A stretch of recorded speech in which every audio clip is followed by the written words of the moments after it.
What up, dude? What's up, everybody? It's Aaron Duncan here with the Necessary Button, the Sports Talk. Here with another live stream on a Wednesday, a wet, wild Wednesday. It's been raining all week. I haven't seen the sun in like 8 days here in Atlanta, and it's whatever. But I'm here for you guys. You already know what time it is. This is the channel where I might not tell you what you want to hear, but I'm definitely gonna tell you what you need to hear. But real quick, if you follow Skip Bayless, please go look at Skip Bayless's bio on Instagram. This dude stole my catchphrase, man. Like, come on, son. Go check out Skip Bayless's Instagram profile. I could pull it up, matter of fact, myself. What up, though, Dirtbag Dom checking in. Skip Bayless stole my catchphrase. This is the show where I might not tell you what you want to hear. I'm definitely going to tell you what you need to hear. What up, Donald? This is a good Wednesday. This just in, Skip Bayless stole my catchphrase. If you don't believe me, I've had a podcast. I had a podcast before. Michael Kelly in the building too, though. What up? Let me check this Instagram profile real quick. It done thrown my whole mood off. Skip Bayless threw me off, yo. Let me see if I can find his Instagram. But there it is. I know it's been a minute, man. Where you been, dog? All right. Skip stole my catchphrase. My catchphrase every video, and even when I had the podcast before I started the YouTube channel, was I might not tell you what you want to hear. Definitely gonna tell you what you need to hear. So look at this on Instagram. Flip this guy.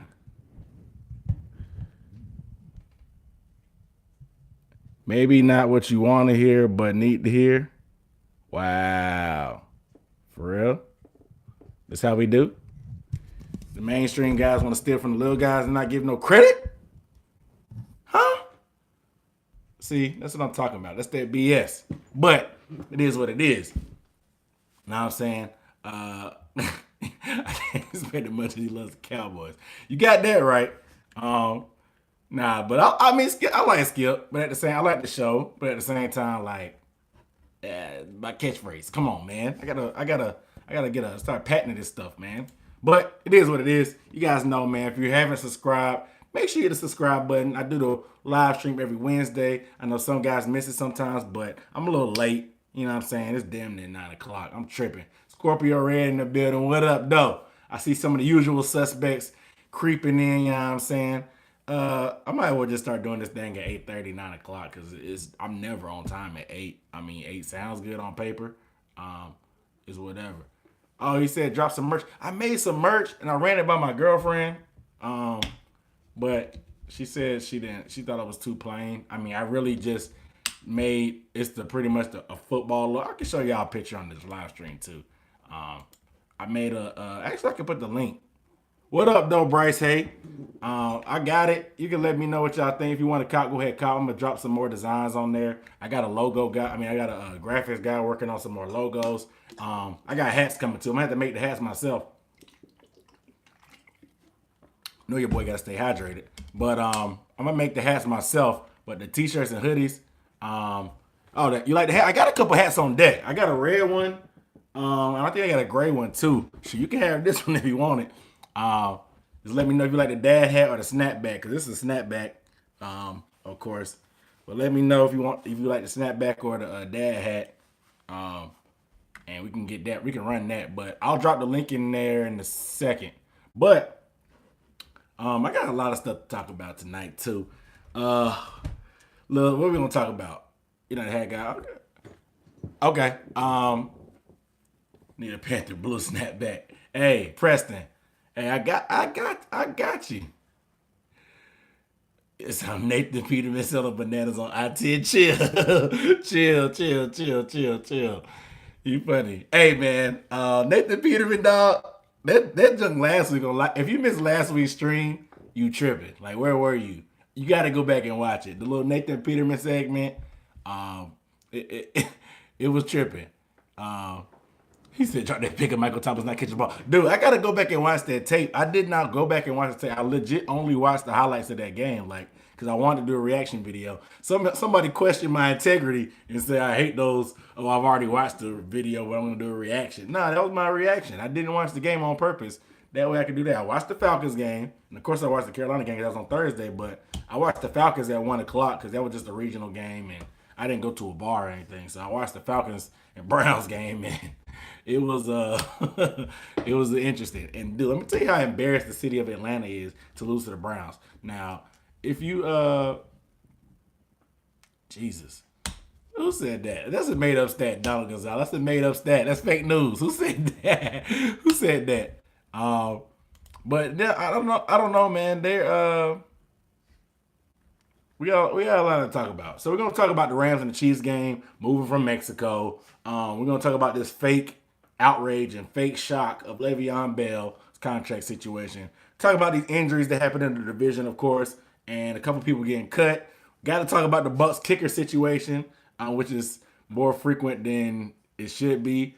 But besides that, we got the predictions, guys. So let's get into it. But yeah, merch. Let me show y'all a couple. I'll drop the link. This is just a rough draft. Yeah, Bryce, how you doing your predictions? How'd you do on the predictions last week? I ain't see nothing. But yeah, we're gonna talk about the Armstead injury, man. We're gonna get into all of that. You know what I'm saying? Because everybody got some injuries around the league, and you lost 40 on the Browns game. Yikes. Yeah, it was a bad weekend for me. I ain't gonna lie. Last week I made hella bread. I'm not gonna lie. Like last week I made hella bread. So I got cocky. I was just throwing money on everything this Sunday. I had a parlay on the Patriots, had a parlay with the Falcons and a couple other teams, and like everybody got like the Patriots got upset, the Falcons got beat. Like I wasn't even close. I would have been more heartbroken had it just been one game that lost me, and I lost by a couple points. But like it wasn't even close, so I was like sad from about 2 o'clock for the rest of the Sunday because I lost all my hard-earned monies. But I'm about to drop the link to the merch right now in YouTube. But let's get into it. I can talk and work at the same time. So this Rams and Chiefs game moved to LA instead of Mexico City. So a lot of people are getting mad, including me, at the NFL at the NFL for waiting to the last minute to move this game from Mexico City to what's it called? To LA. You know what I'm saying? Because there was a concert. Who was the concert by? Who was the concert in Mexico City Stadium that like a month ago? Dude, this Chew Toy, what you doing? I'm trying to live stream here, but Shakira, who knew a Shakira concert? Her fans were that like that like she had that many amount of fans that would tear up the field. Dirtbag Dom, I use Bovada.lv. I know you've been asking for the betting tips. I got you. What I'm gonna do, I finally got some software I can do. I'm gonna try to do a live stream, picture in picture, walking through how to set up a betting account on Bovada and how to get how to place a bet. If you don't know how to bet, I'm gonna drop a basics of NFL betting there, and I'm gonna drop a video, a handmade video with my strategy that I use. It's pretty not foolproof, but if you think you're good at betting a game by game, just regular pick 'em without a spread, you should be able to do decent. That's how I make most of my money. Of course, I look at some other places to get free tips, but I have a little quick strategy on sports betting. But that junk is fun. Like I said, I'm gonna do a straight. I don't know if it's gonna be this week or early next week. It'll probably be next week before the Wednesday live stream. I'll do a video of how to walk through how to bet on Bovada. I use a couple different sites depending on what time of year. Like for college basketball, I use 5 Dimes. I just like that one a little bit better for some reason. But for NFL, I like Bovada. I've been using Bovada since I started betting. I know they're legit. They paid out. I've cashed out multiple times. I've also lost a lot of money. So they're definitely legit. So I'll put my stamp of approval on Bovada. But a Shakira concert ruined the stadium in Mexico City. And nobody wants to stay in Mexico City now anyway. Like the crime is bad. I think they got the freaking the drug lords and the drug game out there is stupid. You know what I'm saying? It's really ridiculous. The water's I'm hearing the water's dirty. But they're trying to expand the NFL by any means, and I guess they didn't want to give up hope too much and know they got a permanent. It seems like they're gonna have a permanent seat in London. The Jaguars might as well just mess around and move out to London because they play there every year. You know what I'm saying? So yeah, it's really crazy to me that the Mexico City game, like, they waited till why are people surprised that they waited till the last second? This is what the NFL does. You know what I'm saying? They're always late to the party on making moves about stuff that they should have been on top of. Just like the domestic violence thing with Ray Rice, they waited. They didn't have a policy in place then. Then they had the freaking anthem policy. They still haven't got to a settlement about. So why are people so surprised that the NFL is slow to make a decision on something like this? Like, I really don't understand. But it is what it is for that. But um, but it doesn't matter. Like, playing in LA, people are like, oh, no, the Chiefs, they don't, they get a home, they have to play on the road instead of playing in a neutral site. Like, dude, LA, people play in LA, they just got a team. Whenever you go to a city that just gets a team, most of those people in that city already have a team that they're affiliated with anyway. That's kind of how. What up, Travis Warden? What up, though? But most people that live in these cities like this, they're transplants. They're from outside the city. They already have their own team because they're not a team there, and they don't want to root for the Raiders or the 49ers, or definitely not the Chargers. Um, but they already have their own fan base. Someone might jump on the bandwagon because it's a good opportunity to do so since there's a new team. But most of the time, it's just the way it is. Like Atlanta, like is like prime example of that. Atlanta, there's a lot of people from outside the state, like me, that transplant to the state, to the city of Atlanta. And a lot of us have our own teams. We've been here for a while. I've been in Atlanta. I've been in Georgia, 10 years. I mean, almost 10 years. Um, but I definitely am a Carolina Panthers fan, even though I'm from there, and I won't convert over to being a Falcons fan. It's mainly because of the fans that they bother me a little bit. That's why I kind of would never gravitate to that. I did gravitate to the Atlanta Hawks because I didn't have a NBA team, but a lot of times people from outside, like, they have their own roots. A lot of people from Atlanta, a lot of people want to move to Atlanta because there's a lot of opportunity for jobs, school, start businesses, entrepreneurship. So they have their own teams. They bring their teams and bring their fanship with them. They don't want to gravitate to that to a team that's there. And the same thing can be said for a team coming. So I think that's just what it is in LA. And a lot of times when you have these teams with big fan bases like the Kansas City Chiefs, they have a big following because they're one of the older teams in the league. They're one of the older teams in the league, so I'm pretty sure it'll be more red in LA anyway. So it may actually work out for the better for both teams because they don't have to go to a crappy field in Mexico. Two, they don't have to go through customs and go to Mexico. And three, who doesn't like LA, man? Like, it is what it is. What up, Calvin Griffin? What up, though? He said he had them Falcons fans. He said the Pelicans getting spanked. Yeah. Is Anthony Davis hurt? I don't know. I don't know if Anthony Davis hurt. I haven't been watching. I try to fall back from NBA until at least Christmas because nobody likes to play. I know there's fake drama they got. Like, why does the NBA always try to hijack the NFL? Like, the NFL is king. You know what I'm saying? I know somebody in the live stream already said that NFL is king. Like, why does the NBA always try to hijack these headlines? NFL free agency will be going on. Oh, LeBron does this, that, and the third. Like, this is not even real news. Like, all this stuff some stuff that comes out, it's just headlines to jack attention from the NFL. Like, NFL is in full swing right now. It's week 11, guys. Like, it's crazy. And lo and behold, the Golden State Warriors are having trouble, or LeBron and the Lakers are trash. Like, what's going on with the Lakers? Or boom, Sean Rondo and Chris Paul get into a fight. Like, dude, nobody cares about the NBA regular season. Nobody. NFL is where it's at right now. Let them have their shine. Like, NBA, just fall back, bruh. Fall back. You know what I'm saying? I like the NBA, but we know y'all don't start playing until after All-Star break, which is why I don't start watching until Christmas. Exactly, dog. The Lakers' chemistry is down. Nobody cares. They play 12 games of an 82-game season. Nobody cares.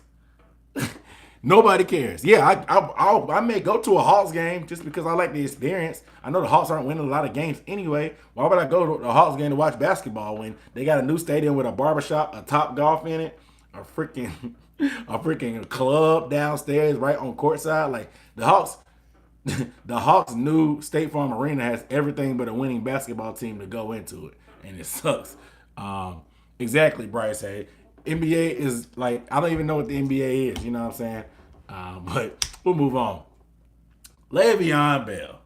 Oh my goodness. So it's Wednesday now, and the Tuesday deadline is officially passed, and we know Le'Veon is officially not playing.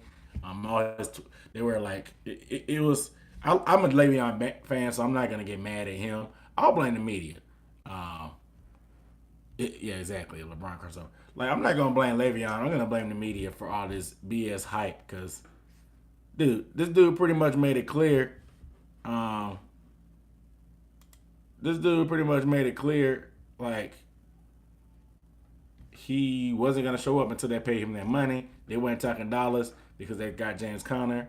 Um, it doesn't matter, you know what I'm saying?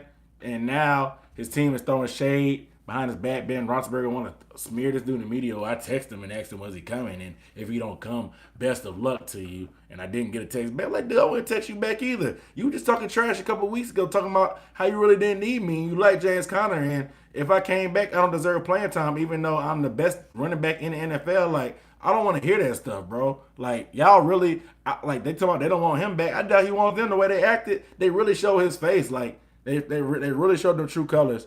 Like, um, I don't know, man. Like, it really pissed me off. And I mean, like some of y'all see what y'all some of y'all talking about, like the way his teammates and stuff. And I agree.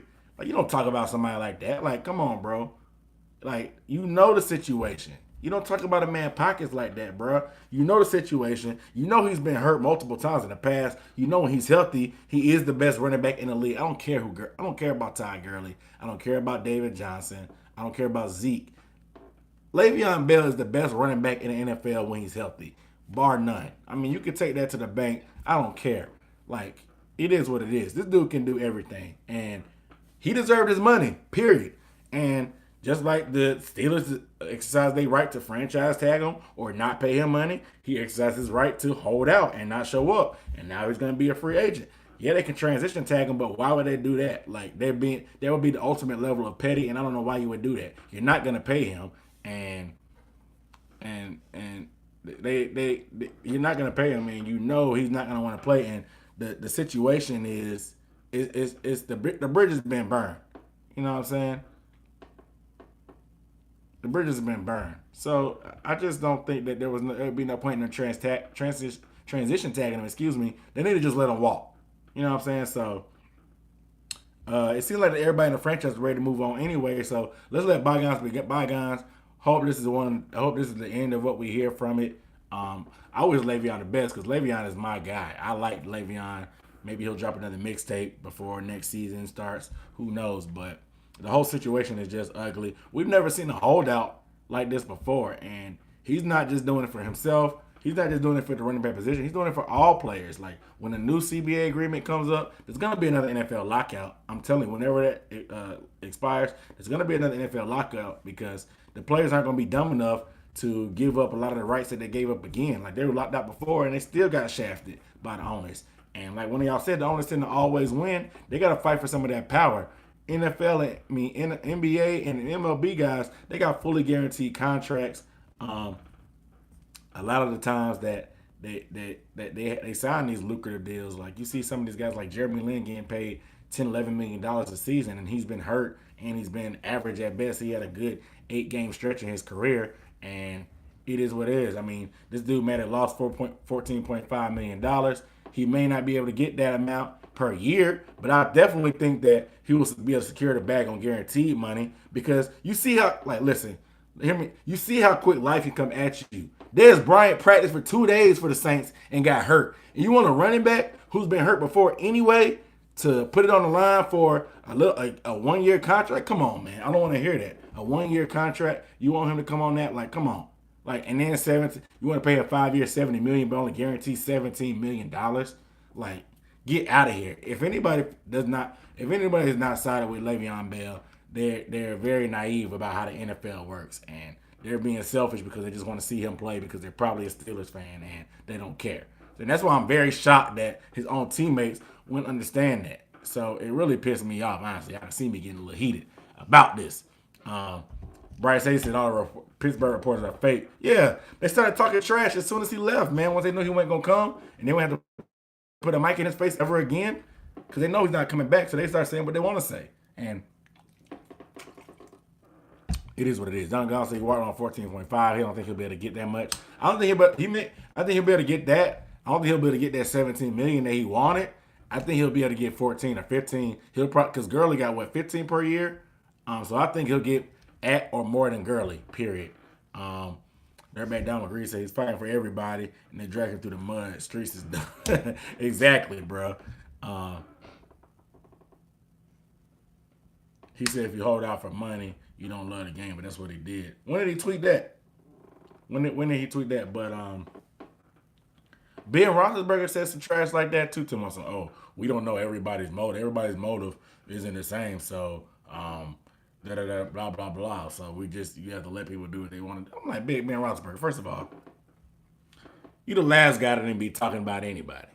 I mean, saying you guys like you and Ray Lewis, the people that got like legit second chances after we know some BS went on, and you still getting like you're still getting praised and glorified by the media and NFL. Like after the stuff you did, y'all need to just sit down and be quiet. You know what I'm saying? Like don't say nothing. You have no room to talk about anybody.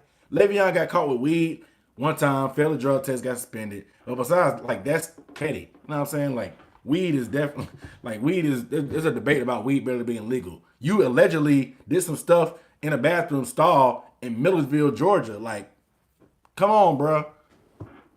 Come on, bro. Like, it is what it is. I'm not gonna get into that. No, that's off in the rabbit trail. That back said bathroom ban exactly.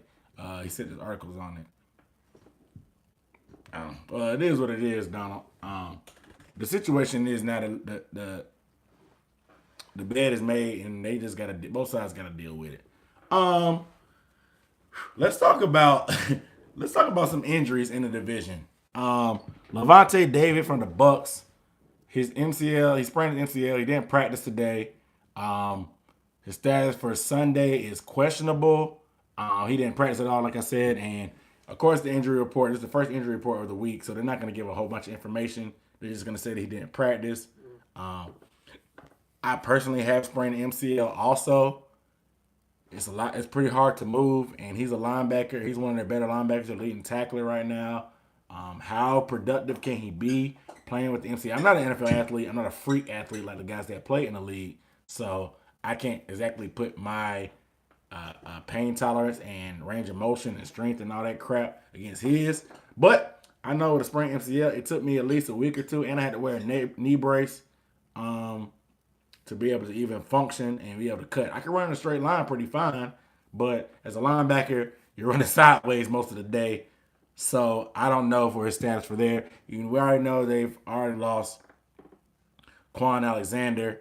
For damn, my laptop's dying. They lost Quan Alexander for the season, also with a torn ACL. So the Bucs are in an interesting spot with their linebacking core. Give me 1 second, guys. My laptop is about to die.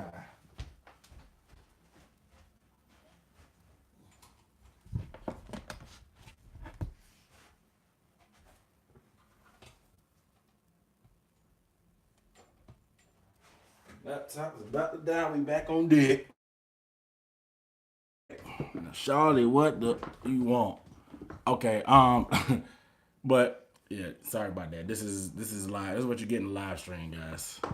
You get the raw. You get the raw stuff. You don't get that pretty edited stuff that I'll release during the week. But they already lost Quan Alexander, so it's gonna be tough. You know what I'm saying? Especially going against a guy like Saquon Barkley, who can go for 10 catches in a game, and you know he's gonna get a bunch of carries. So it's not a good week for your linebackers to be this beat up, but it is what it is. Teron Armstead is out 3 to 4 weeks with a pec injury. Probably the best lineman for the Saints, I would say, the left tackle. But Bushrod is going to fill in, and he's been an 11-year vet, I think, and he was on the Super Bowl championship team. Um, so he's been out for a while. Like I mean, he's been on the team. He's been with the team for a while. He's been in the system. So it should be a seamless substitution. But you still never want to see your best guy go out like that. You're playing against the Eagles, who have some good D linemen, but the O line has been great as a unit all year. I don't expect it to be a problem with him being out. You know what I'm saying? Like their unit overall is the best, if not top two. I mean, at worst, you know what I'm saying? Maybe them and the Steelers have debatably one of the better O lines. We can debate that, but um, it's they'll be all right. I mean, 34 weeks is not long, and I think that'll put him back right at the Panthers game, or he'll either miss the Panthers game or he'll be right back before it. I guess that's a 3 or 4 week line. So that just puts everything in perspective. Of course, he'll be out for the Falcons game. Not that they have great pass rushers on their D line, so you don't have to really think about that. I'm just thinking more of division wise, what to expect and what kind of games you would need him for in those important games. But Donald Gonzalez says Pete isn't bad, could be better. Yeah, I mean true, but I mean it's hard to get a collection of 5 linemen that are just dominant. I mean, college football is different now. Guys don't develop like they used to. It's hard to get quality O linemen. That's why there's a lot more bad O linemen than good one around because it's like kickers. I mean, there's only a small selection of those guys around that you can get on your team. Once you got one, you're gonna hold on to them like most people do. Uh, Moving on to the Falcons, Deion Jones, Debo is back at practice. He returned to practice. He's been activated to the roster off of injured reserve after that foot injury he suffered in the Eagles game. That was the first week of the season, right? Yeah, I think something like that. He broke his foot. We know they need him. They're playing Ezekiel Elliott and the Cowboys, so having him back would be great. His status for the game is not being decided yet. He's limited in practice, of course. He will be a game time decision. Like I said, they definitely need him. After the Falcons gave up that many yards to Chubb, you got to believe that the Cowboys will be determined to run that ball with Ezekiel Elliott. So we'll see what happens there.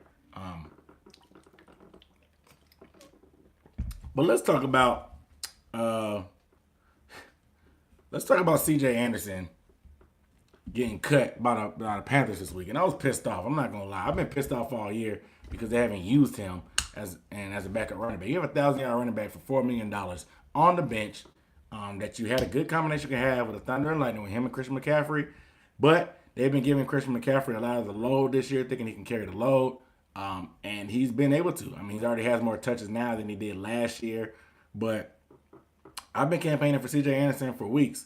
Besides the Butterfingers he showed against the Falcons that pretty much cost them the game, he's been pretty solid in the time that he's gotten. He was averaging about 4 yards per carry. They didn't once they didn't give him any kind of goal line carries.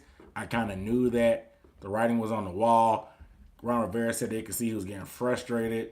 It just sucks because why not just hold on to him for insurance purposes? I mean, you got a man at your running back, and you see what happened in the Falcons when Devontae Freeman.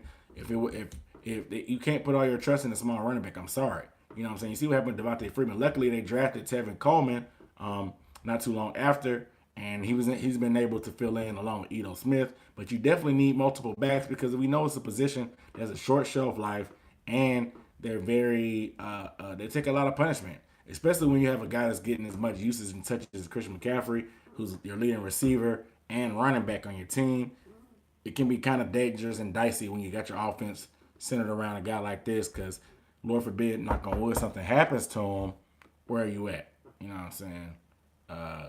Yeah, Trill one, yeah, you're right. He pretty much seemed frustrated about it. You could see the writing was on the wall. You know what I'm saying? Like, I don't see what was so bad about having a $4 million insurance policy in C.J. Anderson, but it is what it is. The Panthers are all about player loyalty and doing the right thing, so they wanted to, since he was sitting on the bench and frustrated, they thought they'd be better off just getting rid of him, letting him spread his wings and go sign with a team that needs him. Uh, I expect him to see him in Philly, or shoot, he might even go to Tampa at this rate. Who knows? But that's a shit show. So I doubt he goes to Tampa. But he could go to Philly. Philly needs a running back bad. And he definitely still fresh. He isn't running. He's had 24 carries this year. So you want to talk about fresh legs? C.J. Anderson is a 1,000-yard running back with fresh legs. So I wouldn't be surprised if he signs for cheap with the Eagles because the Panthers are going to be paying his salary. So whoever signs him wants to pay him that much. Landon Trout, what up, man? I haven't done the same. I talked about some injury. I haven't done the Saints prediction yet. Almost there. But yeah, that's pretty much how I feel on CJ. Donald, I'm gonna drop this link to the merchandise I made. It ain't the best. It ain't everything. Excuse me. It's not everything in the whole collection. I'll be dropping some regular T-shirts with just regular logo too. But if you want to purchase anything, go ahead, cop it now, man. While it's hot, you know what I'm saying. But like I said, I got some other hats and stuff coming. Also, drop that link. Cooper Cup. I'll talk about Cooper Cup and the speed round. Like I said, make sure if y'all got any questions, drop your questions for the speed round. Anything in NBA, NFL, life, relationship. I'll try to stay out politics, but if you got that, I'll give my quick opinion on that. Social media, girl problems, man problems. I apparently got a few female followers on here. I mean, subscribers too. Shout out to the ladies. I appreciate that. But let me know. Just drop the question, speed round at the end. You know how I go. Okay. Last thing, the Bucs kicker situation. So the Bucs, they signed Cairo Santos to a contract Monday, and these guys they cut yet another kicker. Canzaro got the boot after he missed a couple field goals because he couldn't give the boot correctly, and these guys go through kickers like I go through draws. Like every day, it seems like it's a swinging door. They're changing them and getting rid of them. You know what I'm saying? Putting them in a dirty clothes hamper. But Cutter's a savage, dog. Like after the game, like Monday during his press conference, his weekly press conference on Monday, before like Canzaro was officially even cut, he told the media that they were already on the prowl looking for a new kicker, and the writing was pretty much on the wall. They had already told him. The news hadn't broke yet. But you got to be a savage to be talking about looking for a guy's replacement before you even get rid of the original guy. So, I mean, he's a savage, bro. You know what I'm saying? Like Cutter, I think he's in that the don't give a hoot mood anymore because he knows his job on the line. He's trying to win. So if you're not with it, you're not trying to help him win to save his job. He's getting rid of it. He doesn't care how you feel about it or what he says about it. So you're gonna see that tongue and them lips getting real loose as he starts talking trash as the season gets on, as the writing and the writing on the wall starts to come about his job and the seat gets hot. Obviously gonna try to copy him. I appreciate it, man. If you got an Instagram, take a picture and holler and tag me in that bit. Let me see it or send me a picture somehow. Facebook, I got on the Facebook page something. I don't know. Let me see. I want to see what it look like. I'm about to get some myself, honestly. But Lucas checking in. What up, though? But it's just crazy because I think what this is I just thought about this when I was writing my notes for this. Like this is the most brilliant point. Like I should literally be involved in the NFL because listen. The Falcons, they have this little kicker situation. Of course, they got one of the best kickers in the league in Matt Bryant, Mr. Consistent himself, but he's old as dirt. He's been hurt. He may be back this week. I don't know his status yet, but they have a guy named Giorgio Tavecchio that's been kicking excellent, and mop-up duty. Granted, he's been kicking in the dome. He's been kicking inside the dome indoors. So that's there, but the Bucs need to just sign a kicker for now. Like, keep Cairo Santos for now, because I don't think Cairo Santos is that great. But keep it for now. As soon as Tavecchio hits the market, go get Tavecchio. You know what I'm saying? And cut Carlos Santos. Because at this rate, you keep getting rid of these guys. Canzero, he missed 4 extra points and 4 field goals in 9 games. Yeah, he deserved to be cut. But at the same time, if you keep cutting these guys, by the end of next year, you're gonna have every kicker in the NFL that's anybody's ever heard of on payroll because you're still paying these guys even though they're not on your team.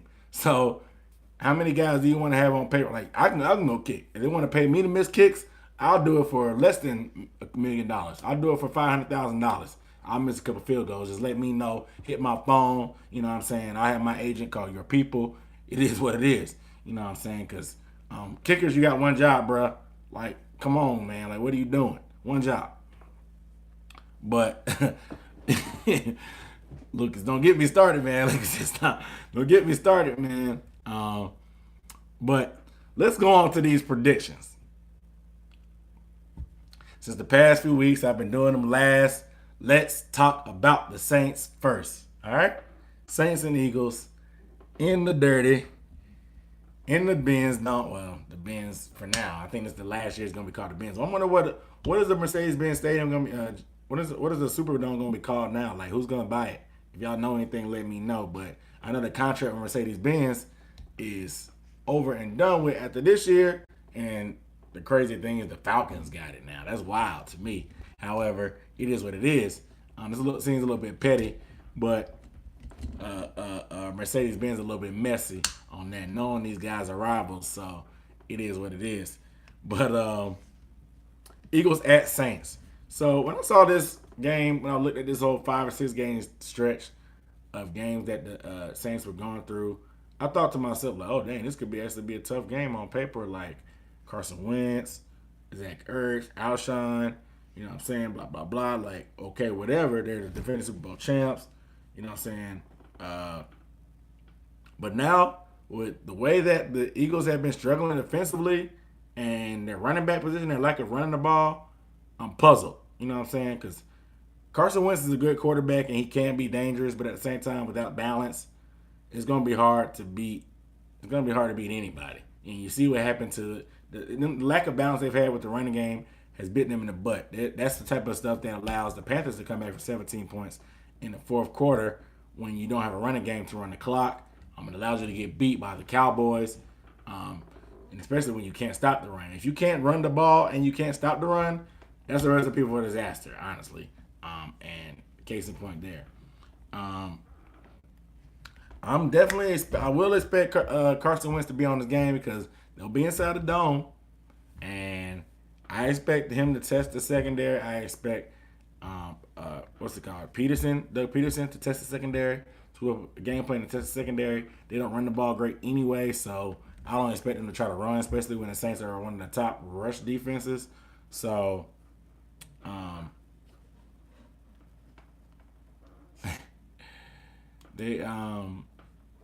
don't expect them to try to test them with the run. I do expect them to try to test the secondary. So Carson Wentz going to take Zach Ertz, Nelson Aguilar. It could be a test. I think it'll be a lot of points scored, but I just don't see them being able to stop the Saints consistently enough. Their defense just hasn't been consistent this year and hasn't been as great as it was last year. My score prediction for this one is 37-31. Dirtbag Don said they're putting up 40. Donna Gonzalez says 34-28. I wouldn't be surprised to see 40 points, honestly. But Trill One says a trap game. But he says a trap game, but I don't know. I just don't. I had a lot more faith in the Eagles a couple weeks ago when I saw this game on paper. At this point, I don't know. But yeah, like this is gonna call it the Louisiana Superdome. So gentrification. Wow, no, he said some gentrification stuff. Okay, you wildin', man. What about the Falcons though? You know what I'm saying? Like they put their stadium right in the middle of like the area that the stadium is around is a very I don't know, urban area, I guess is the word to say. I guess is the PC word to say that people use. I don't know, but that's another story. 37-31 Saints is my prediction. Let's move on to the Bucs and Giants. So the Bucs are traveling to the Meadowlands to play the Giants. The Giants are coming off a short week. They just won in prime time. They haven't won many games, but they just won in prime time versus the 49ers, who are of course are down. CJ Beathard and porn star Jimmy have been out. So they had to deal with Mullins. They played the third string quarterback. Ended up being a close game. The Giants ended up pulling it out. But you said the Saints are +7. No, they can't be +7. They must be -7. I know they're the favorite. I know they're not the underdog, but the Bucs, they had a pretty low point last week. You know what I'm saying? I mentioned the two missed field goals, but they only put up 3 points, 500 yards. That just defies all football laws of physics. When you score, the football field is only 100 yards, and you get touchbacks and kick returns. Like there's only a certain amount of yards you can get without scoring point. Like for them to only get 3 points with 500 yards, you don't know how impossible that sounds. Like I said, the football field is only 100 yards. Like you got touchbacks. Of course, some punts get down inside the 3 or inside the 10, but you you got 500 yards. You move the ball 5 football fields worth of yards, but only managed 3 points. Yeah, of course, you got to miss field goals, but at the same time, turnovers get you beat. Fitzpatrick didn't throw a touchdown, but he had 2 picks. Like turnovers have been the story for the Bucs all season, regardless of who's under center. Um, yes, the Giants. Yeah, I mean, Lucas, you make a good point. Yes, the Redskins' defense is good and they have a solid secondary, but at the same time, it's the NFL, man. Come on, like it's a passing league. It's made to put up points. That's what they want to see. To only put up 3 points is so disheartening, and I'm not shocked the kicker got lost his job. Cutter may be next. Um, uh, y'all are better than me because I didn't waste my time watching that BS on Monday Night Football. I'm not in. I love football and I miss it like crazy when it's the off season, but I'm not gonna. I'm protesting these garbage matchups in primetime games from the NFL. Like they're not gonna get my viewership. I'd rather do something else. I'd rather do something else on my Monday or Thursday. You know what I'm saying? Like than watch Eli Manning be trash. I mean, granted, I love Saquon, but I refuse to watch a third string quarterback versus Eli Manning, somebody who shouldn't have a job right now, in prime time on my Monday night. You know what I'm saying? So that's I'm just leave that there. However, Buccaneers, you know what I'm saying? Where's the motivation? Do they like Dirk Cutter enough to want to play for him and win some games to keep his job? I don't know. I think this like they might be mailing it in between injuries and lack of success. Have they mailed it in? I don't know. Giants aren't very good either. Now let's keep it real. Y'all are right. Giants are fluky. They're not good at all. But but if yeah, Lucas, you're right. You're right. But Donald Gonzalez, you're right also. But the Giants, like I said, the Giants aren't very good. You know what I'm saying? They're coming off a big win, but it's still not good. The team has won 2 games. You got OBJ talking this fake optimism, talking about we can win 8 games and win the division. Hey, if they win 8 games in a row, they deserve the division. They probably will win the division because the NFL NFC least is garbage. How will the secondary of the Bucs handle OBJ? They haven't been great this year. Period. They got sliced up by Mitch Trubisky. We all remember that game. And the Giants have weapons. Sterling Shepard, Ingram, OBJ, Saquon catching passes. Like it could be trouble for the Bucs secondary. Not to mention they give Saquon the ball a lot. Not to mention their linebackers are beat up. This is not a good scenario. Like I had the Buccaneers winning this game in this spot, but they're on the road. And they're missing linebackers. When I saw that Levante David was gonna be out, that's what changed my pick. So right now I got the Giants winning 31-28 because of the linebackers being hurt. Dirtbag Dom said Giants fans said another 9-7 Super Bowl on the way. Yeah, right. Yeah, if that happened, I would literally stop watching NFL football. I would watch college and NBA. And if the Giants were to go like win 8 games in a row, actually they would win what 1, 2, because you got the wild card division Yeah, they would literally have to win 12. Like the Giants would literally have to peel off 12 wins in a row to go 9-7 and win the Super Bowl. Do you see them? Do you see them winning 12 games in a row? I don't. Um, if you do, I have a beach house in Idaho that I can sell you. Holla at your boy.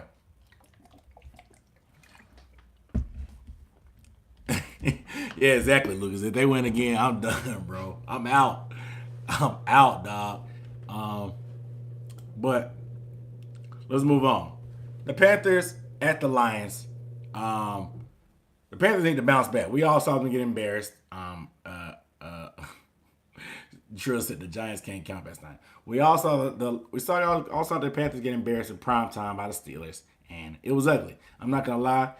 It took me a few days to get over it, probably to the least Monday. I'm not gonna lie. Thursday to Monday, I was in a very low place. Like I literally ignored. I was just ranting on Instagram, but people were hitting me up. I literally ignored everybody about that game. Like the Panthers just, I don't know. They just need to stay off prime time. They don't perform well. They did beat the Dolphins last year in prime time, but that's the Dolphins. They tend to lay an egg sometimes, and they just need to stay under the radar. I'm done. I'm done trying to fight for respect for the Panthers because we don't deserve the respect. We just need to play, stay under the radar, stay underrated, and keep that as motivation. As soon as people hop on our job, the freaking ceiling and the roof collapses and things just happen. I don't know. But the Lions, this is a good game to right the ship on. The Lions have lost 3 games in a row. They're just coming off a scrubbing against the Bears last week. It's a good spot for the Panthers. The Panthers have a 4-game stretch. They have to get wins in because they got those. We all know they got those 3 games where they finished with Saints, Falcons, Saints, for division games, and we know that it's going to be pretty close down the stretch, especially in the NFC. So they have games at Detroit, at home versus Seattle, at Tampa, and at Cleveland. 4 very winnable games. If the Panthers, we're going to learn a lot about the Panthers in these next couple of weeks. And the the Lions are in a weird spot because their offense has been kind of. They traded Golden Tate. They got Snacks Harrison. I think did Marvin Jones get hurt or one of the receivers got hurt after that, especially after they got rid of Golden Tate. So it's kind of ironic. Jim Bob Cooter, the best name in sports. Jim Bob Cooter, the best name in sports. He's on the hot seat. So we'll see what they'll be able to do. I think that the Panthers, they went up to Detroit last year and beat them. It was a little bit. It was a pretty good game for the Panthers. Expect Cam Newton to feed Devin Funchess. Devin Funchess is from Detroit. Cam is a big story guy. Also, he's a big buddy guy. He'll try to help Funchess have a good game in his hometown. So I expect Funchess to have a big game. You know what I'm saying? So I expect them to bounce back. This is a good spot to bounce back in. They have to win. I think they're focused. I think it humbled them and woke them up. Maybe this will be the whooping that they needed to fuel them and get them going. So I got the Panthers winning this game. And like I said, since they won, I got them winning this game 28-17. There it is, 28-17. Sorry, I got distracted. People, I'm getting hit up on Instagram and people hitting me up. Make sure y'all follow the Instagram at UB Sports. So I don't post on that much, but I need to. Ton of boat, dude. People are. Can I check DMs on Instagram? On computer? I don't know, but people are hitting me up asking, is the live stream going on? I'm like, bro, I'm on a live stream. He's like, are you doing a live stream today? Like, bro, I'm on a live stream now. Like, what are you talking about? Oh yeah, make sure you a couple of subscribers just hit me up on Instagram asking me was I doing a live stream. Make sure you guys hit the bell icon. That way you get a notification when I do the live stream. Because YouTube be tripping, man. Like, I don't even know what's going on lately. Like, there's big time YouTubers that are leaving YouTube because they feel like YouTube has changed too much. It's not promoting them how they're supposed to. But make sure you guys hit the bell icon. The bell icon. Lucas said notification squad. That's the squad to be on because YouTube be hating, dog. Like, what's going on? Jonathan Scott, What up? It's not what's up, y'all. It's what up, though. When you slide through, man. You already know the deal, man. Don't act like this is your first time here. You ain't no rookie Jonathan Scott. You gotta drop that what up, though. You know what I'm saying? Um, but nah, make sure you guys make sure you guys hit the bell icon. That way you get notification, like I said, because YouTube be tripping, man. They don't want to let your boy be great. They hating on me like Skip Bayless. You know what I'm saying? If you missed that, I talked about how Skip Bayless jacked my swag. Um,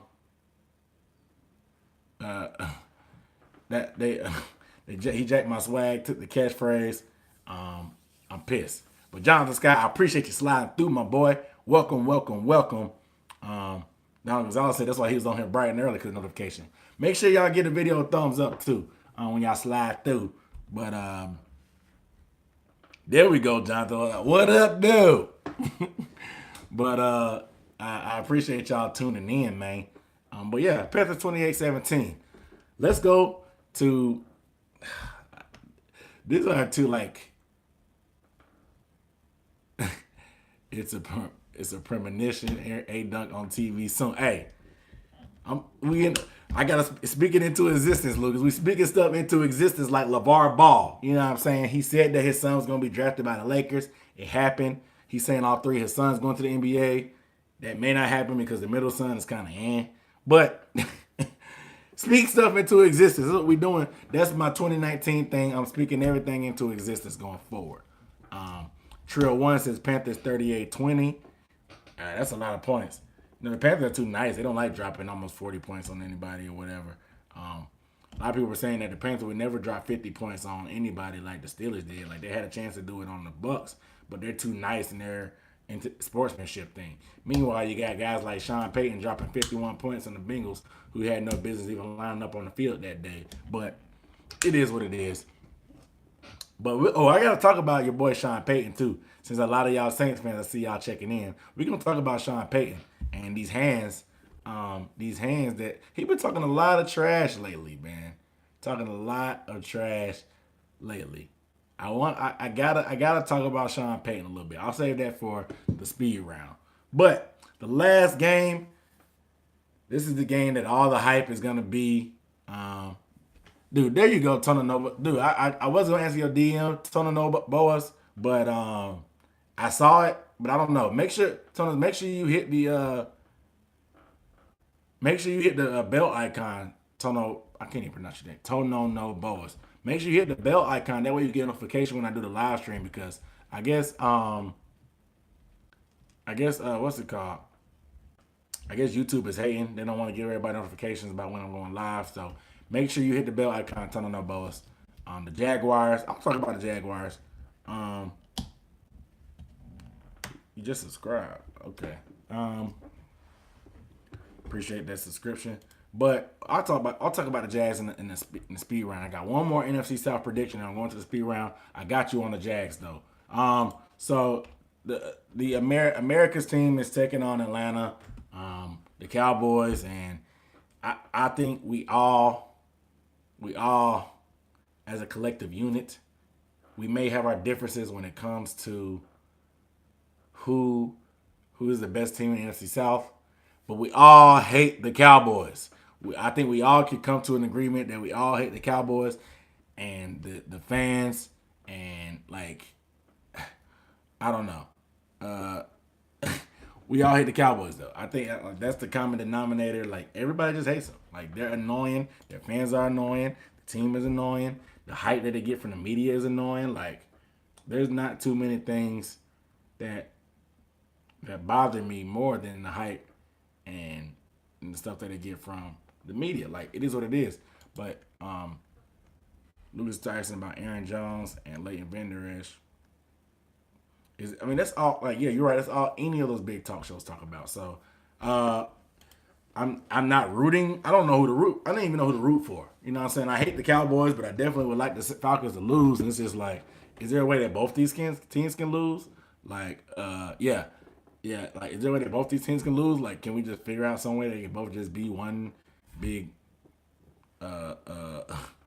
loser fest or whatever? But Lucas keeping it PG said F the Falcons. John Scott said he hate the Falcons more than any team on the planet. Dude, the Cowboys, they up there, man. I ain't gonna flex. They up there. They got some of the worst fans in the league. It's got to be. I'm gonna list the worst fans. Alabama fans. Alabama fans are the worst. Cowboys fans. LeBron. No. Let me read that. Cowboys fans, LeBron fans, Alabama fans. Those are the top three worst fan bases. I want to do. I might make a video. I need to make a video about that. What? Oh, Saints fans up there too in mine. But what are the worst fan bases in sports? Like, who are the most annoying, obnoxious fans in sports? I want to make a video about it. That's a great video idea. Let me write that down because that's funny, and I think everybody's gonna have a good opinion on that.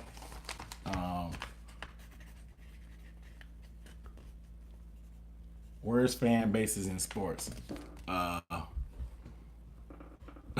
Legion of Boom Seahawks. Dude, there's no such thing as Seahawks fans anymore. You know they jumped off that bandwagon. Turner says Warriors are the worst fan base. Lucas says Packers fans most loyal. No, y'all aren't. The Cowboys fans are the most loyal because they've been trash for so long. At least y'all have a more recent Super Bowl than them, so y'all have something to be loyal to, and they pretty much take care of y'all, and y'all one of the older teams in the league. The Cowboys are trash, and their fans act like they won the Super Bowl like ever. Like they had the most hope at the beginning of the year, even though Dak Prescott is an average quarterback at best, and but I see a lot of y'all saying the Cowboys fans, Warriors, Legion of Boom. Antonio Noboa said the Steelers Nation is the best fan base. Now, because I also Alabama and Atlanta. Dude, I'm telling you, Alabama fans, they up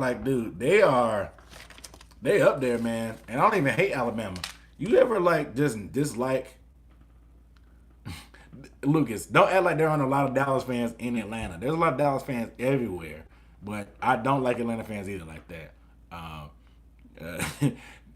Good point, Jonathan Scott. But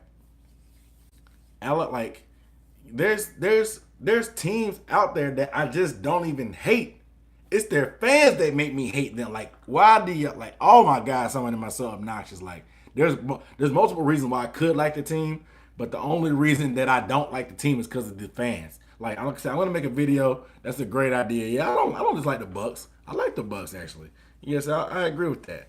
I'm in a couple of groups on Facebook where that Bucs fans are obnoxious. Now this guy he secretly wishes the Bucs success. You're only wishing them that because they're not a threat ever. So you wouldn't be wishing them success if it was like if they were as good as like the Panthers or the Falcons have.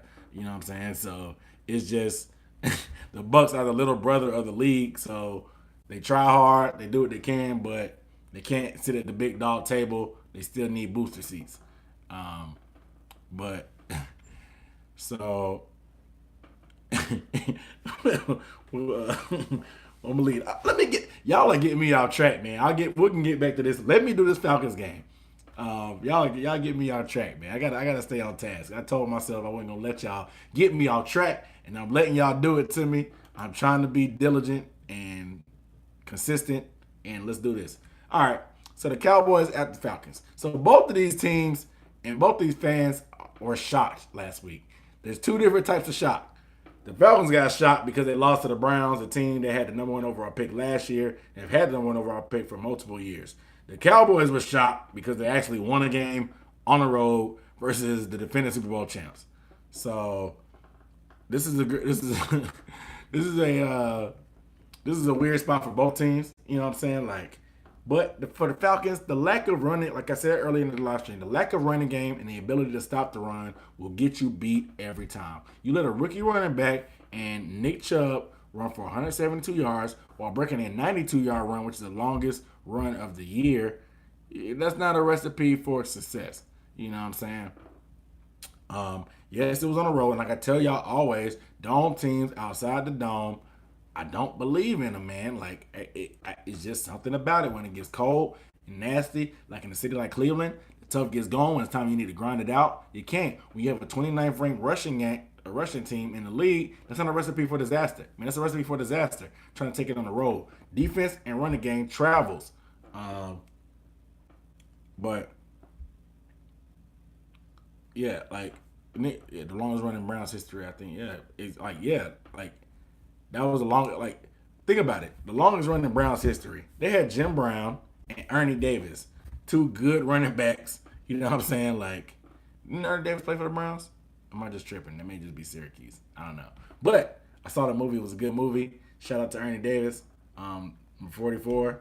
But when you break a record at Jim Brown, excuse me, you play for a team that Jim Brown played for, um, you're saying something. But he's a rookie running back. Baker Mayfield was in the back chilling. I mean, he was able to pick them apart. The lack of pass rush, Baker Mayfield was able to put in work. He was baking the cake. He was doing everything. Baker Mayfield was doing everything he wanted to in that pocket, and um, still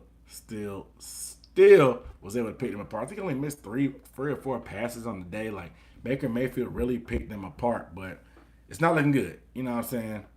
Uh, Baker Mayfield, I still take Baker Mayfield at this point over Dak Prescott. Honestly, like, Dak Prescott is not. I don't see Dak Prescott being that good of a quarterback, being able to take advantage of the Saints' weakness.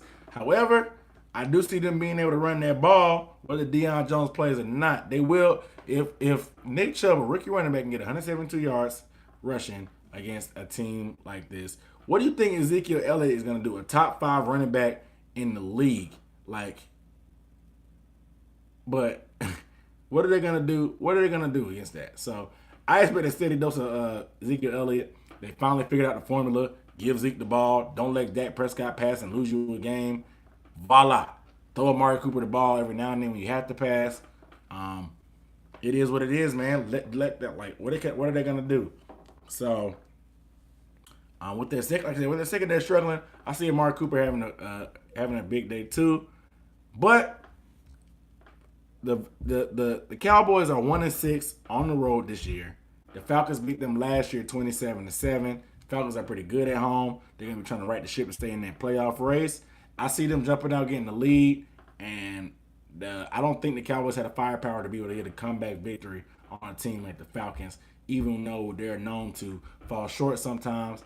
But they're gonna have to run the ball, so I don't see them being able to keep up with the Falcons. I got this score as 27-21 Falcons. All right. Speed round. Seems like y'all getting rowdy in these comments, talking trash. Oh, boy. Y'all, this NFC South, this NFC South drama is too much. Yeah, exactly, Dirtbag Don. The comment section getting real. So let me scroll up. Let me stroll up. But no. First of all, Johnson, I'm gonna stop you. They're not legitimately good. They're solid. They're not legit. They're not dominant. You know what I'm saying? They're not gonna stop the Falcons. I'll tell you that right now. They're not gonna stop the Falcons. They have good running backs. They'll shut down the run game, but I don't see them being able to stop the receivers. I just don't like the matchup for them in a dome at that, like at home, or for the Falcons at home. Like, the Falcons may be able to squeeze out that last wild card spot. We'll see. But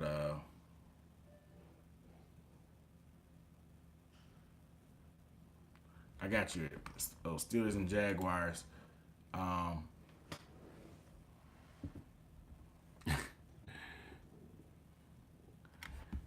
are funny.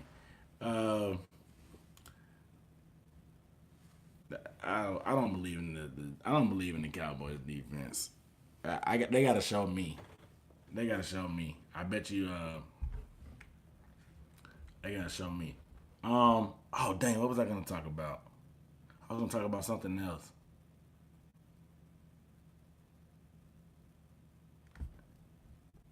Oh yeah, Cooper Cup. Okay, so Cooper Cup getting hurt. He's out for the season. He tore his ACL. Um, Yeah, I know the Cowboys play indoors also, but they're not at home. They're only 1-6 on the road. Their first road win was last week against the Eagles. You know what I'm saying? But Cooper Cup being hurt, it could be big, man. It could be big, man, because he's their number 2/3 receiver. Well, actually, I don't even know who their number like. You know what I'm saying? It's just weird because they use their weapons so good. They have a very deep receiving core, arguably the deepest receiving core in the NFL, with guys like Cup, Cooks, Woods, Everett. They got some guys, man. They got some guys, and it's it's always a tough blow because he's very dependable. We saw Cooper Cup have some huge games, and he kind of came out of nowhere on the scene. Um, I think it'll hurt. I don't think it makes or breaks their Super Bowl chances, but it'll definitely hurt. It doesn't help for sure. Um, but make sure you, with that being said, make sure you guys like the video, man. Give the video a thumbs up. Um, but we'll see what the Chiefs and the Rams game is going to be awesome. I think the Chiefs might drop 50. I ain't gonna flex. Uh, I think the Chiefs might drop 50. It could like the Rams can't stop anybody, and Marcus Peters. He not, you think if he couldn't stop Michael Thomas? Michael Thomas, he's tall. He's a good receiver. I'm not gonna take nothing from him, but this dude's not fast at all. Tyreek Hill is literally the fastest human being I've ever seen on a football field. Tyreek Hill will destroy Marcus Peters. If they can't get to the quarterback, it's over for the Rams. Over. You know what I'm saying? It's over. Like Tyreek Hill is literally the fastest human being. Like this dude's name on Instagram is Cheetah. You mean to tell me that Cheetah was not taken by the time he got that, or somebody just offered it up to him because he deserved it? Like his name on Instagram and Twitter is Cheetah. What else do you need to know about Tyreek Hill? He's fast, dog. He's fast. Marcus Peters, I feel bad for him right now, man. Already, you know what I'm saying? So it is what it is. Let me do the Steelers and Jaguars right quick because I gotta keep the non NFC South subscribers. I gotta keep y'all fed, man, because I appreciate y'all watching my videos, man. I gotta keep y'all fed. So Pittsburgh is traveling to the warm weather of Jacksonville. They're right. I'm looking at my sports book. They're 6-point favorites. It's looking kind of tasty. I think that the Jaguars can cover that 6 points. Honestly, I think this will be a decent game. You know what I'm saying? Like I said, Mike Tomlin said, the Pittsburgh Steelers aren't as good as what they showed Thursday, and the Panthers aren't as bad either. Like things got rolling, they were at home, whatever. Um, but I just don't think they keep rolling like that. I think the Jaguars give them a good matchup. The past few matchups they've had have been pretty great, even going back to the playoffs. The Jaguars have been great last year, but this just seems like a trap game to me. Looking at that 6-point spread, I don't know. I don't know if the Steelers just outright. I mean, I don't know if the Steelers just lose, but if the spread is 6 points with the Steelers being the favorites, I like the Jaguars just because Vegas likes to prey on people. Um, Whenever a team is on prime time and they get killed or they kill somebody, they like to load on them and trap people. People are gonna be like, "Oh, the Steelers are gonna win the Super Bowl this year." After I saw that, let me put all my money on them. So they tend to victimize a lot of people with those big spreads like that. 6 points on the road in the NFL is a lot of points. Um, it's a lot of points. So I think the Jaguars with Leonard Fournette back, Yeldon going. I think it'll be a lot better game than people expect. Because like I said, I think Leonard Fournette was the key factor. So will they be able to stop the run? We saw Christian McCaffrey get some yards last week on the Steelers. Unfortunately, I mean, it just really got out of hand to the point where the Panthers had to pass and they played into the Steelers' hands 100%. So they were able to do what they wanted to defensively and keep them off balance. So I think the Pittsburgh Steelers will win in a close game, maybe a field goal, maybe a mistake by Bortles loses the game. Who knows? Um, but I just think the Jaguars, like I said, I think they're a different team with Leonard Fournette. Eduardo Lopez is not what's up. It's what up though. You know what I'm saying? When you check in though. But Jags, man, they're a whole different team with Leonard Fournette in the backfield. Hopefully Leonard Fournette has a good game. He's on my fantasy team. I've lost 4 games in a row. I went from second place to on the bubble for the playoffs. So I need Fournette. Um, I need Fournette to come through for your boy. Donald's Donald, you silly dog. But I need Fournette to come through for your boy. Uh, but I think the Steelers win a close one. Golly. Um, I'll ask a lot of questions. I think I bit off more than I could chew, huh? I asked y'all. Uh, shoot. Aaron Jones. He said we're talking about Aaron Jones. What's the deal with Aaron Jones? What's going on with him right now, Lucas? You told me. There you go, Eduardo. What up, though? Um, I think he said bench for that. Aaron Jones. I mean, besides that little fumble he had against the Patriots, which pretty much cost the Packers to the game against the Pats, I think like the whole game turned after Aaron Jones fumbled. Um, Aaron Jones is a dog. I think what is he averaging per carry? Like 5, 6, 7 yards per carry. Like this dude was a pretty good back, bro. He's a dog. He's we went to UTEP. Wow, I didn't know he went to UTEP. But Aaron Jones is a beast, man. He runs hard. Yeah, 6.8. I knew it was up there. Um, Aaron Jones he's a dog, man. I like him. I like him. So I think they just have to keep feeding him the ball. I mean, everybody wants to put the ball in Aaron Rodgers' hands, but they got to keep feeding this dude. Like they got to let him. They got to like really let that game go. Let that man go. Let him spin. He's young. He's fresh. He runs hard. He's got a nice good burst. I mean, he's been effective in a lot of games against the Patriots, the Rams. He was very effective. It is what it is. Jonathan Scott. Yeah. No, I did the Saints. I thought you were on here when I did the Saints. I thought that was the first game I did though, because I had been doing them last of my predictions every week, so I had to put them back in. I had to put them in the front, and I talked about the Falcons first, but y'all are saying that Brady will never go to a Super Bowl again. Y'all are tripping. He might mess around and go this year. I don't care what nobody say. The Patriots are like the Warriors. They can turn the switch on. They don't look good right now, but we already saw them beat the Chiefs. We know they're the big brother to the Steelers. The Steelers ain't doing nothing with them. They bully the Steelers every time. The Steelers, they're scared, and I'm still not convinced that the Chiefs won't fall off at the end of the year like they always do. Um, a lot of people y'all saying that Tom Brady won't win another ring. I'll say that about LeBron. I would never count out Tom Brady. I would never bet against Tom Brady. That's just my philosophy, and that's how I started to save my money. I don't bet against Tom Brady. I don't want to give away free money. Um, uh, oh yeah, Dirtbag Don reminded me Sean Payton. So Sean Payton been talking that good trash. He's getting a lot of flack, not flack, but he's been getting a lot of attention because he said he was talking about Marcus Peters, and Marcus Peters clapped back, told him to keep that same energy. Keep that same energy next time they play, because Sean Payton was talking about freaking talking about talking about how he was picking on him, and they saw the matchup they liked. Uh, so, dude, I'm tripping.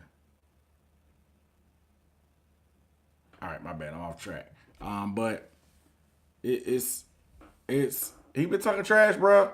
Like Sean Payton is very, very, very cocky. You know what I'm saying? And I think that's where a lot of these Saints fans heads get messed up too, because they follow suit with Sean Payton. You know what I'm saying? So that's why they got that. That's why they got that mindset. They talk a lot of trash, regardless of how they're doing. You know what I'm saying? But damn, I'm keep getting off track. But Sean Payton, he was talking that trash. Marcus Peters clapped back. We know what happened. Sean Payton is known for talking trash. He told, remember last year in the Falcons game, They said that Sean Payton said that he was talking the game. He was talking trash in the game on the sideline. Y'all remember last year when he was talking to Devontae Freeman in the Falcons game, and he told him choke, choke, choke, and then they proceeded to lose the game off Drew Brees throwing an interception in the end zone to Deion Jones. So made Sean Payton look like a clown at that point. So we've seen him talk jump before, and they come back and slap him in the face. Will it come back and slap him in the face this time? I don't know, but uh, but it is what it is. Let me keep moving.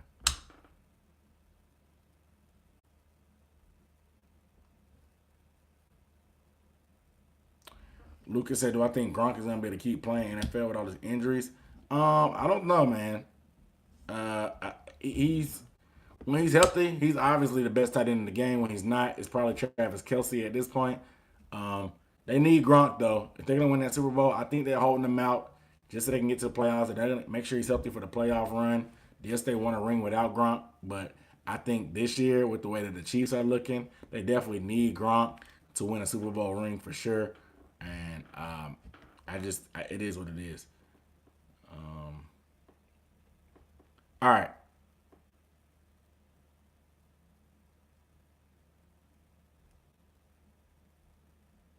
Oh yeah, Sean Payton broke the fire alarm, and he like some people say it was motivational. Some people, he said it wasn't anything motivational. Somebody said the alarm that the alarm was getting on his nerves, so he just broke it. Technically, isn't that a misdemeanor? Like if this was any kind of regular person, wouldn't they have to talk to the police?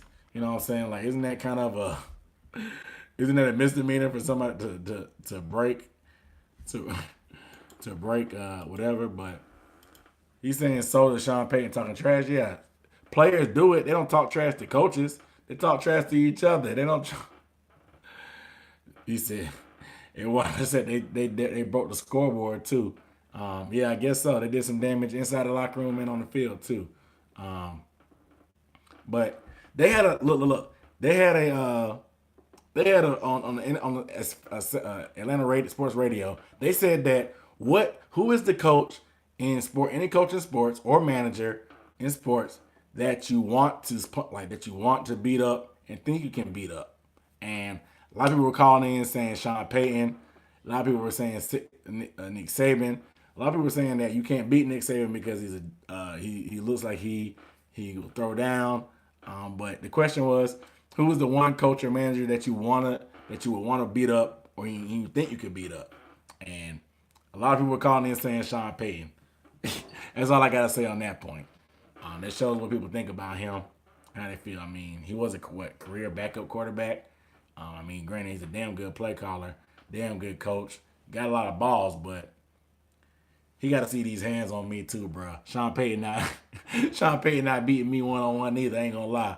Um, but all right, this is the last thing I'm gonna talk about before I sign off. The MVP race. A lot of people got mad at me during the Saints reaction video when I had my little soliloquy about Drew Brees' MVP status. Um, MVP status, you know what I'm saying? Uh,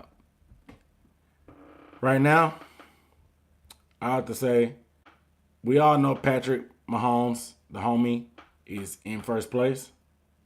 He got out quick. The sizzle is dying a little bit on him. Granted, they got some primetime games coming up, so if he plays good against the Rams, expect that hype train to keep going.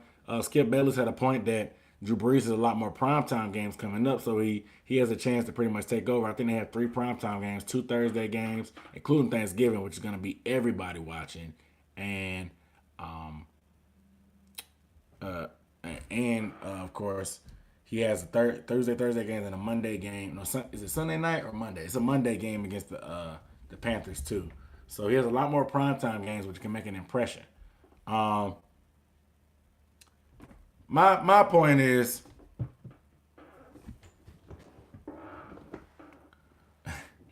my point is this with the MVP race. So Drew Brees, right now he's the second place behind Patrick Mahomes. Like I said, He has more primetime games, a chance to showcase his stuff. Patrick Mahomes is probably going to throw for 45, 50 touchdowns this year. So he probably has it locked up. However, why I think that Drew Brees is he's getting a lot of hype. I think he's getting a lot of hype just because if he wins it, it'll be a pity award. His numbers are good. His numbers have always been good. So how valuable can you be when you throw for 5,000 X yards and your team's 79? You throw for 5,000 X yards and your team's 8-1. It seems like you weren't the X factor. Yes, you've been doing your thing, so you haven't been the reason they were losing, but you definitely weren't. You may not have been the reason they were winning also. So that's my point. Like, think from that perspective. Drew Brees has always put up numbers, period. Whether the Saints have been good, great, bad, and different. The defense is better. Yes, I'll say that. I'll say that the defense has been bad, so sometimes his numbers had to be inflated because they were in shootouts every game. I get that. And I get he's crushing his previous completion percentage by a lot, but his yards per attempt is like 7 yards compared to Patrick Mahomes, who actually airs it out. Drew Brees barely throws the ball downfield. A lot of his stuff, he's throwing. People are saying, "Oh, he only has one receiver to throw to." Like we know Drew Brees can throw to anybody. He's the most accurate guy in NFL history. So that's not the thing about who, but my thing is the number. Like I said, the numbers have been consistent. I mean, the completion percentage is up, but it's been consistent. Alvin freaking Kamara is the real MVP. He won't get the credit he deserves, but this dude, Alvin Kamara, is a dog. You know what I'm saying? Like, I like off the field, his swag, the whole Young Thug thing, the nose piercing, the Ugg snow boots, the women's type of clothing. I don't really necessarily get down like that. It's whatever. But on the field, this man is a dog. DAWG, cap like dog. Like, this dude, he's 5'10, 210, 215. He's impossible to tackle. The first guy never tackles him. Ever. Like, he never tackles him. Like, Alvin Kamara is really, like, he has 14 touchdowns. Alvin Kamara has 14 touchdowns, yo. 14. He carried the mail. He carried the mail earlier in the year when Mark Ingram was out. He carried the mail. Remember the Giants game when Drew Brees didn't play that great? He carried the mail. Ravens game, Drew Brees didn't have great numbers. He carried the mail. Like, Alvin Kamara has been the one constant. Drew has had great numbers. If you look at it from a full perspective, on a game-by-game basis, the games that Drew had some down games, Alvin Kamara did it. He doesn't only throw to his backs, but Kamara has what? Let's look at Alvin Kamara's stats right now. The reason why his yards per attempt is low is because he throws to the backs a lot, dude. Like, yeah, that's a legitimate argument. You know what I'm saying? It's not like people just making that up. He throws to the backs a lot. Okay, so Jesus Christ. Okay, so let's look at Alvin Kamara's numbers. He has 71 targets for a running back, 55 receptions, 473 yards. Total yards, he has over 1,000. Here's 1,000 yards already, all purpose. 14 touchdowns, 5.7 yards per touch. Yes. They game plan that way because they know Alvin Kamara is a dog. Like Sean Payton, sometime last year, they figured out that, okay, Drew throwing 50 times a game is not going to win us a game. We need to be able to run the ball. And they got Kamara. I guess getting Kamara might have let a spark under Mark Ingram's butt. The O-line came together as a unit once they got Ramczyk and the young guy, and they kind of gelled together. And they've been dominant ever since. And the running game has just been ridiculous. Areas. He's literally the type of back that Sean Payton loves to have, like the Drew Brees and Sproles, but he's better than all them combined. You know what I'm saying? I think Kamara is a dog. Like, dude, let's look at Kamara's numbers in the. Let's look at Kamara's.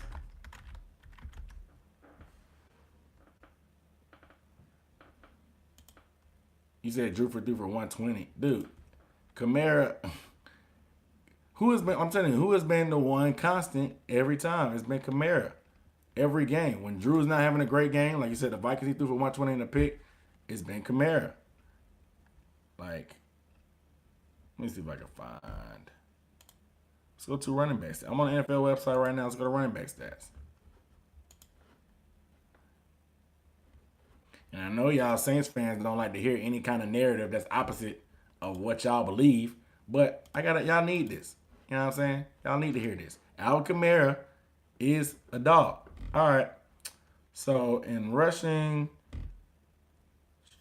Alvin Kamara is number 19. Hold on. Excuse me.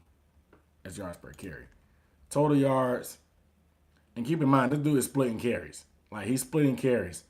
A lot of these guys in front of him on these lists aren't splitting carries. Alvin Kamara is number 15 in the league in rushing. Everybody above him does not split carries.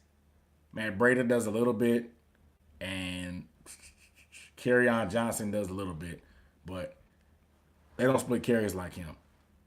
Touchdowns, he's up there. He has 11 touchdowns. That's only 2 behind Todd Gurley. Todd Gurley is definitely most everybody's MVP. However, he has 75 less attempts than Todd Gurley. He's averaging 6 less attempts per game. It's just you want to talk about Drew Brees being an efficient quarterback. Alvin Kamara is an efficient player, period. 25 career games, 28 touchdowns. What is that? How is that not efficient? Like, every game he's scoring at least once. Like, literally every game, most of the time, multiple times. Like, you want to talk about Drew Brees being efficient because his completion percentage, a touchdown percentage of 20. What is that? What is that percentage? That's not even a real percentage. 28 divided by 25. 1.12 touchdowns per game he's averaging for his career. Alvin Kamara has been the best thing to happen to Drew Brees since Sean Payton probably found him from San Diego. Like, he's literally added years to his career. Drew Brees can be comfortable. He can be efficient. He doesn't have to carry the mail. Alvin Kamara, and with the help from Mark Ingram, of course, can take the pressure off him, man. It's crazy to me. It's just Alvin Kamara to start getting the love that he deserves. Let's go to receiving.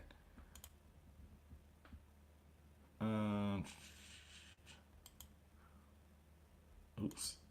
Let's go to wide receiver or receiving.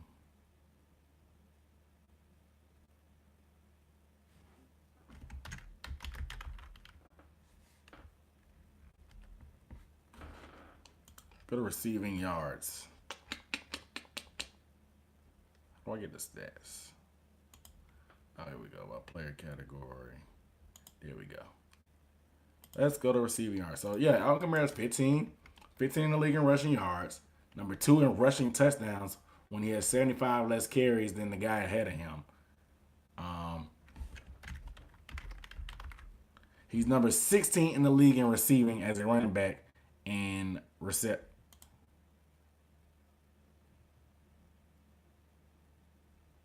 Yeah, like, dude. Alvin Kamara is a dog, bro. Like, nobody's discrediting Drew Brees. He's been balling, but I'm just saying you can't be the MVP of the league when you may not be the MVP of your own team. It's a debatable topic that you're the MVP of your own team. Yes, Drew Brees is the glue and he makes it go, but Alvin Kamara is the engine, bro. I'm telling you.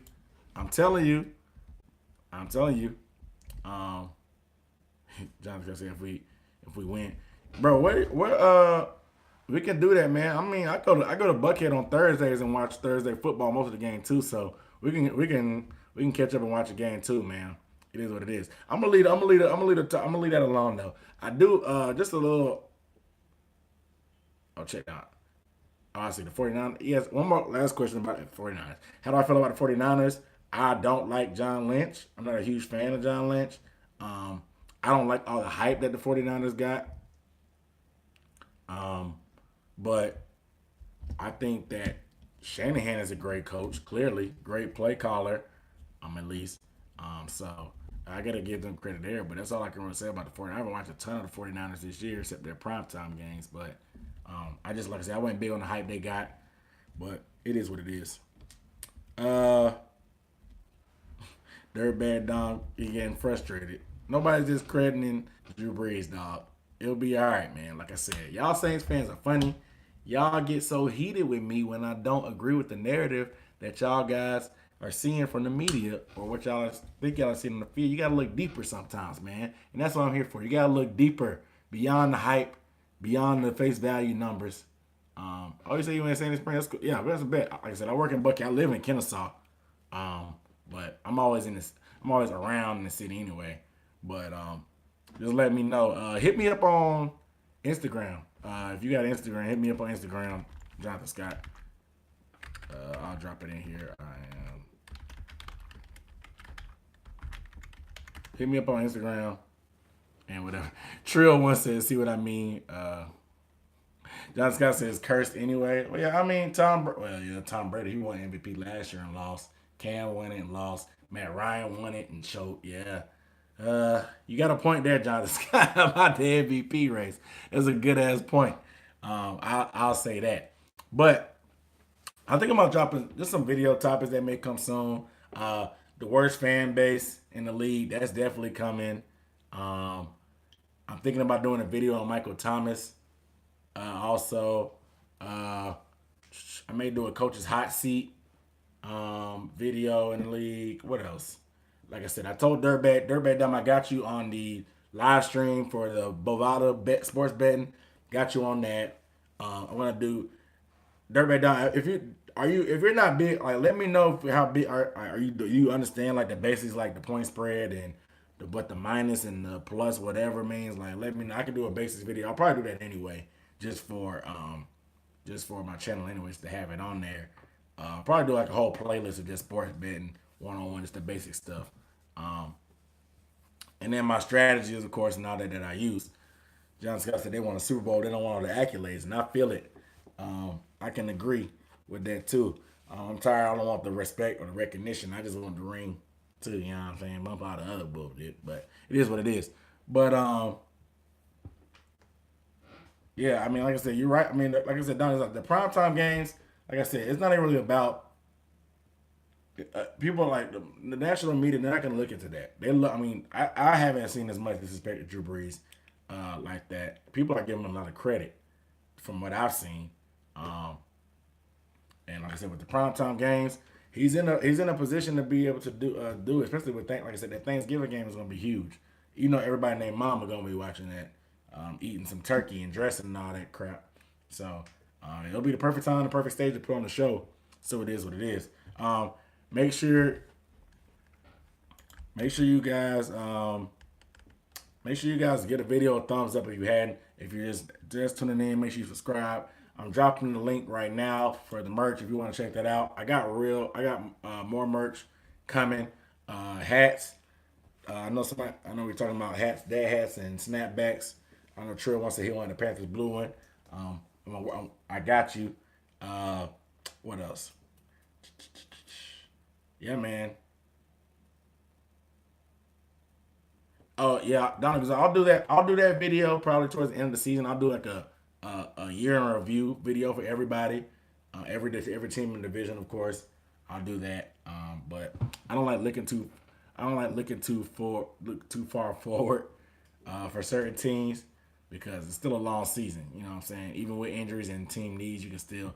Everybody has holes in the NFL. It's just about who can mask their holes the best. Like the Saints don't have a great secondary, or they're not great against the pass, but they use their running game and their quarterback and their passing game and their offense to cover up those holes. The Eagles last year had a backup quarterback, but they had a great D line, great running game, and all that to cover up the hole they had. Like it's just about hole. Everybody has injuries. Everybody has holes. That's why it's a salary cap. Nobody can have a perfect team, perfect roster. The Rams, they have a lot of players, but they still have holes. You just got to be able to cover them up. You know what I'm saying? That's why you can't buy a ring, i.e., what the Rams are doing. But it is what it is.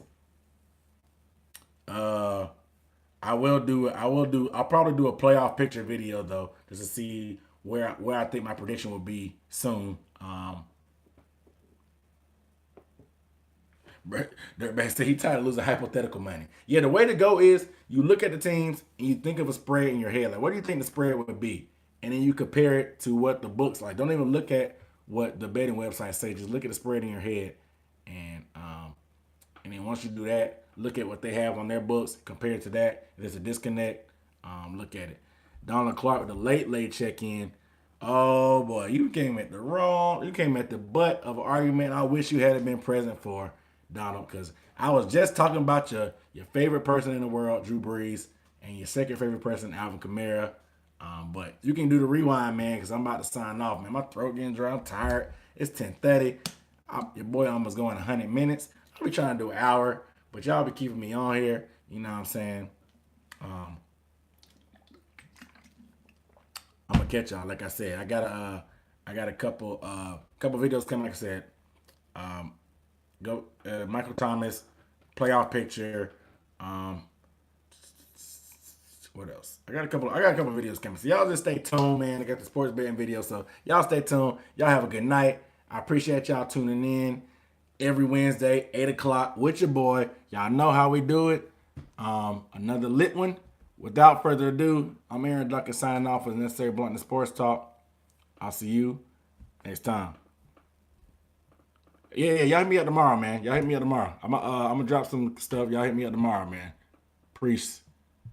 Appreciate your Trill One coming through. Appreciate your Jonathan Scott, Dirtbag Dom, Donald Clark, Donald Gonzalez. You already know. Y'all show your boy love, man. I appreciate y'all, man. Keep it peace.